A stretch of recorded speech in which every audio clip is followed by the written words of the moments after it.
Greetings all, Chieftain here. Now, those of you who don't know me, I am an employee of Wargaming.net. They make World of Tanks, and I have been associated with making videos about armored vehicles for quite a few years now.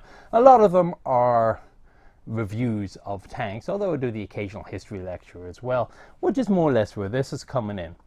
Since the ongoing topic of conversation right now is events 79 years ago over on the World War II channel, I thought I'd start off by doing a small series of videos over how the various different nations ended up with their tank arms as they were at the beginning of World War II. Now, ordinarily, I would start out with the British because the UK was pretty much the acknowledged leader in mechanization in the interwar period. But 79 years ago, it was the German Panzer arm that seemed to be doing wondrous things in Poland, at least if you listen to the propaganda reels. And so I'm going to start off with, well, the tank arm that was stunning the world 79 years ago, i.e. that of Germany.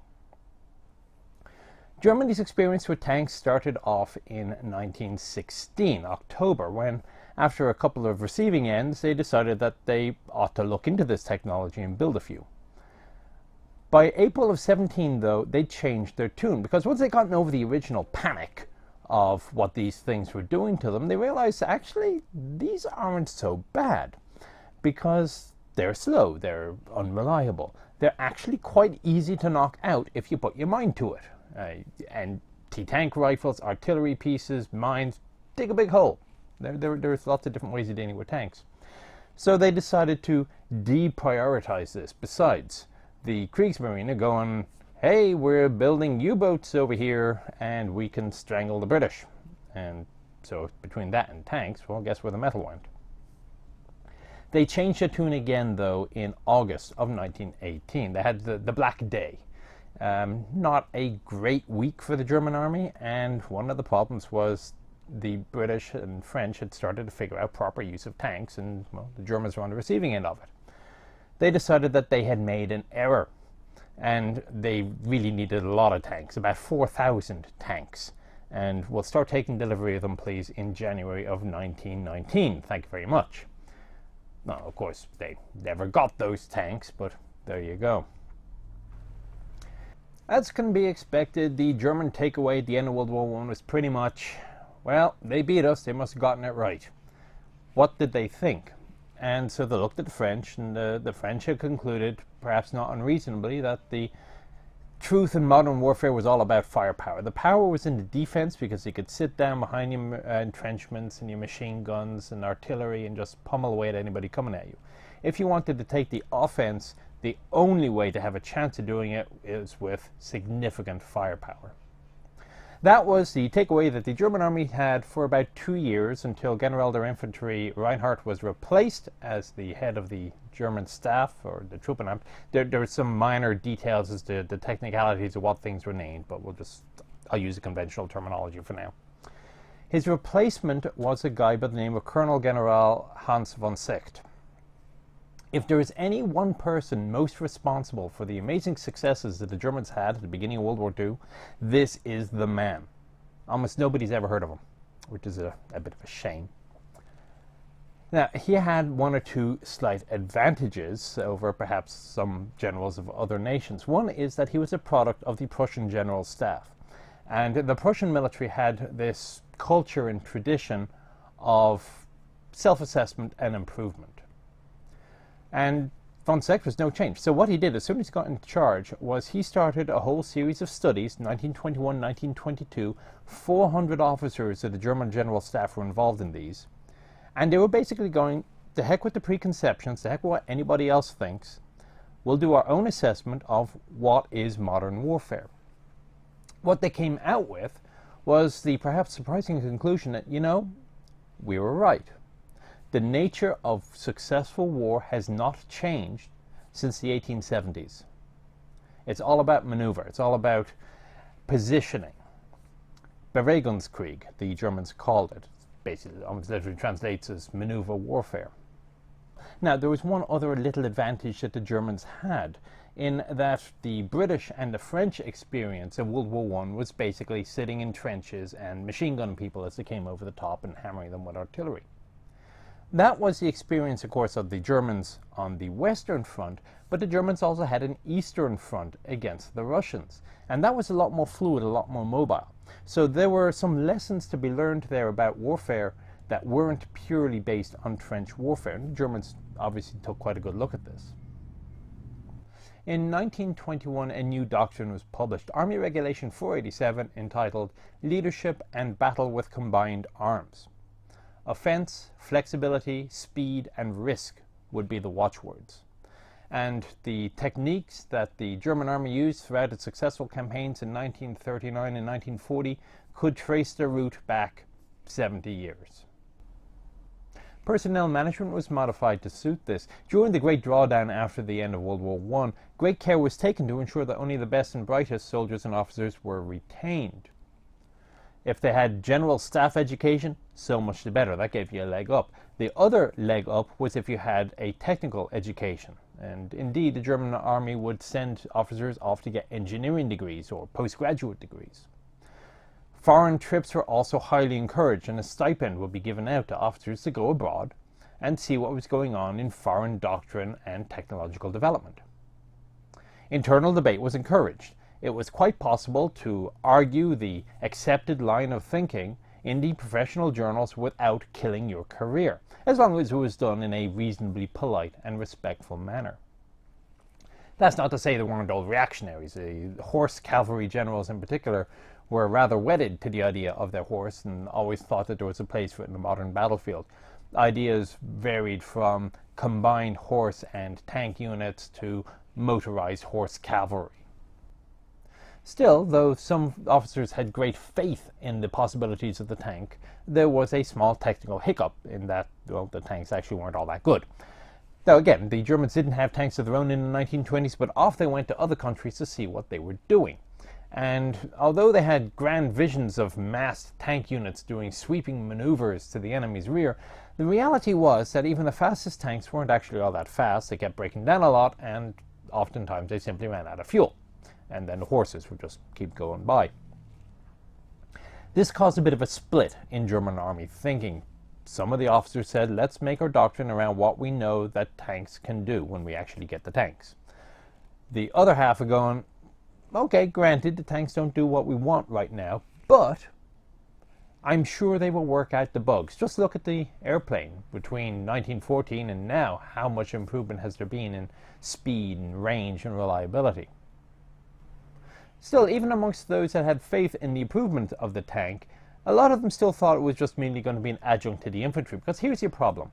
When the tanks become faster and more reliable, the infantry can still only go so fast. And the tanks have to stay with the infantry. Because you can't very well have a combined arms operation if only one arm is fast enough to actually do it. There the matter stood until 1926. Fritz Heigl, in his Taschenbuch der Tanks, the tank pocketbook, put forward a rather original and actually kind of obvious in hindsight suggestion. Instead of holding back the tanks to keep pace with the infantry, why not make the infantry faster?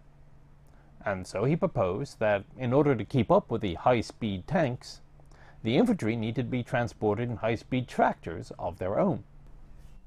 In 1926 also, the Germans decided that they needed a little bit more practical experience at this whole tank thing. And since they weren't allowed to have tanks of their own, the obvious solution was to go abroad. And one option was Sweden. The option they ended up going with was the Soviet Union. And so they made an agreement that in 1927 they would open up a tank school at Kazan, the former Kargopol barracks. What the Soviets would get is access to German engineering. It wasn't the only joint effort that they did. There were also similar places for poison gas and aviation.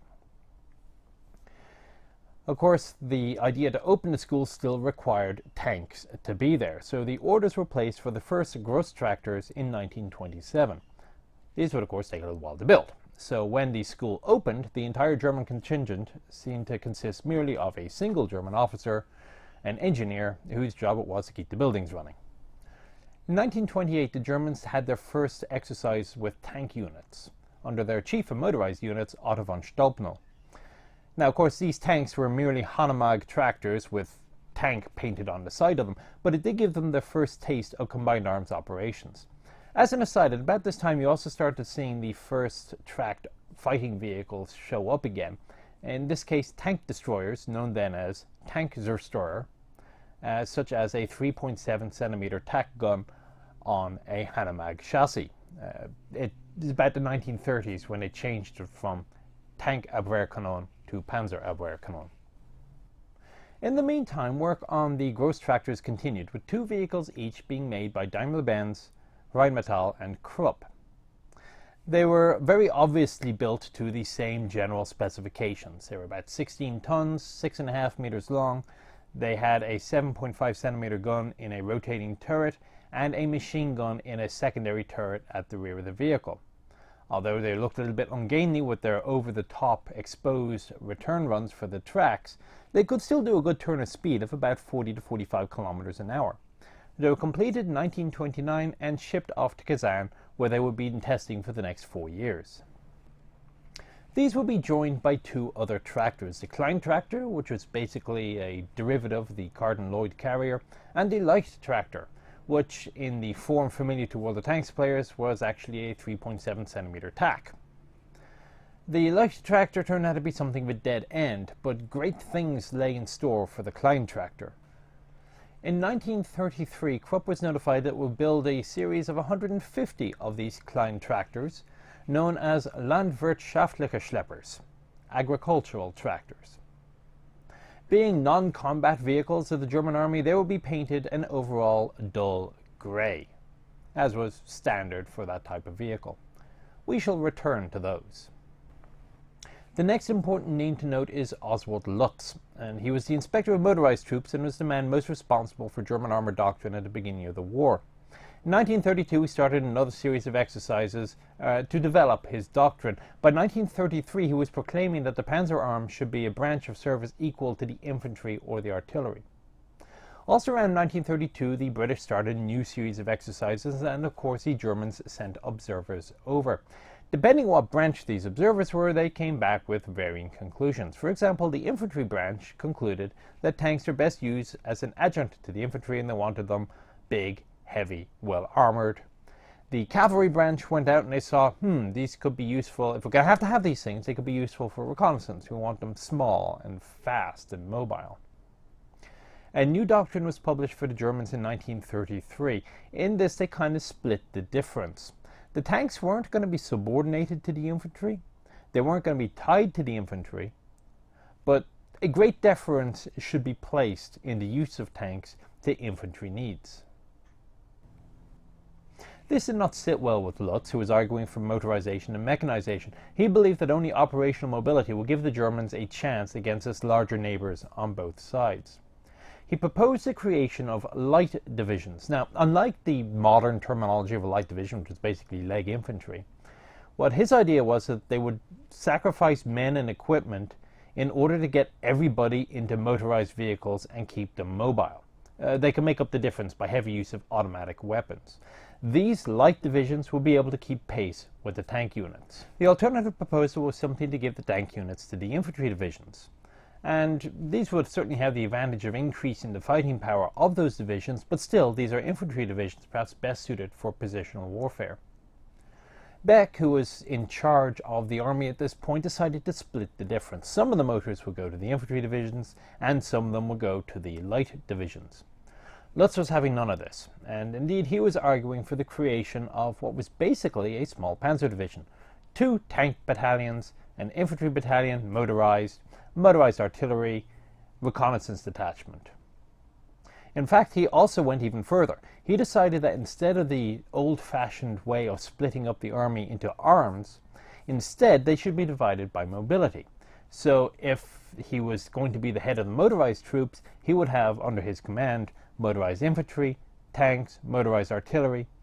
The leg infantry could go to some other department. Now, of course, this second division of motorized versus non-motorized never came to pass, but the first idea, well, that one had a bit of traction.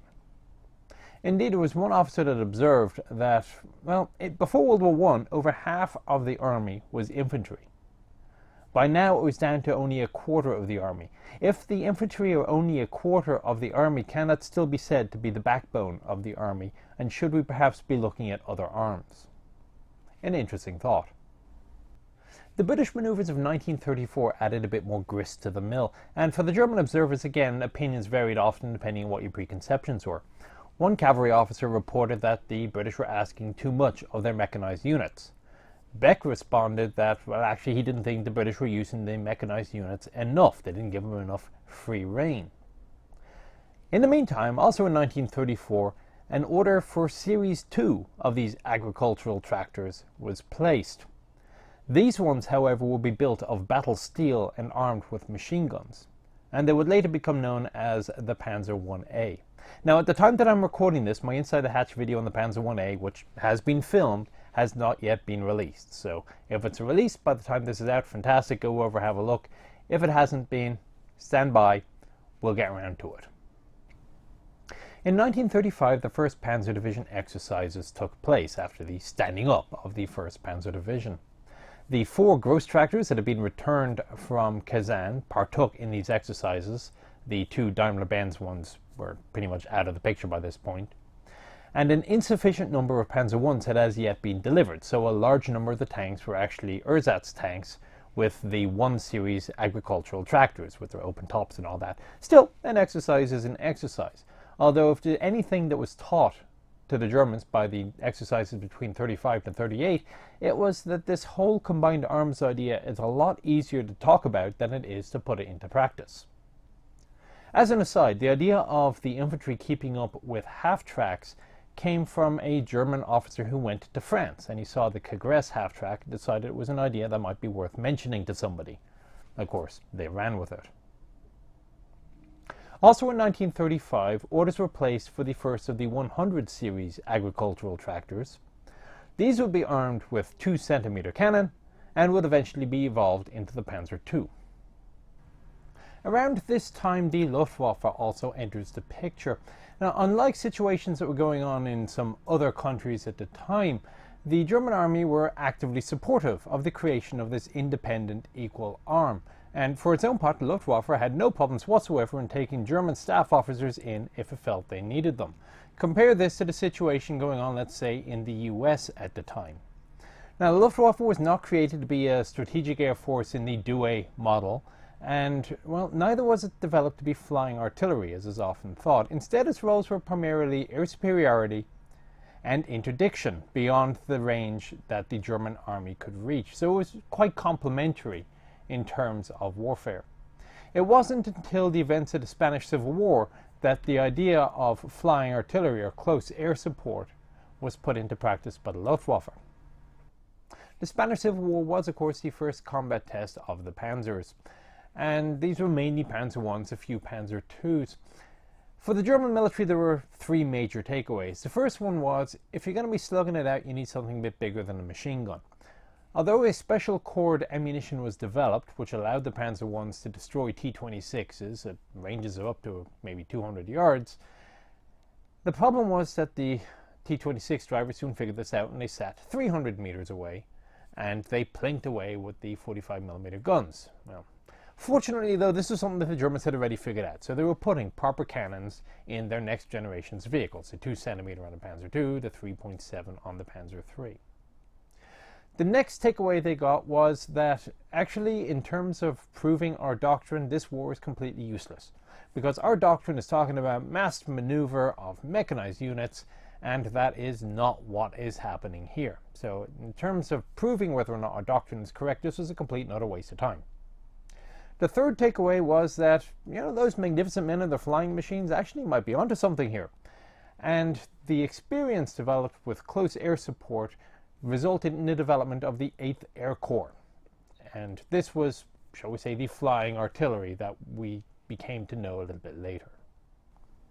One name you will notice I have not yet mentioned is Guderian, and this is because he had a whole hell of a lot less influence on German tank design and doctrine development, as he liked to say he did. However, he did have at least one significant piece of input. Now remember, he was a signal officer before he joined the tank units. In 1936, he proposed that tank units needed to have radios everywhere, all the time, as many radios as you could fit. This was what you might term a good call. The next design of note was the middle tractor, the Mittler tractor, also known as the Neubau Panzerkampfwagen IV. The first two vehicles were not identical, built of soft steel. Both had a 7.5 and a 3.7 centimeter coaxial, but in one of them it was an under-over affair, and in the other it was side-by-side. Armoured vehicles, three of them were built in 1936, and since these were sort of like the land battleship idea of the time, you'll see that they have basically little Panzer I turrets on the front and the back as well. To see the real influence of these vehicles, though, don't look at their combat record, because as I say, only three were made and they were sent to Norway, and well, frankly, they don't seem to have done very much. But look at the shape of the turret, and then have a look at the Panzer III and the Panzer IV.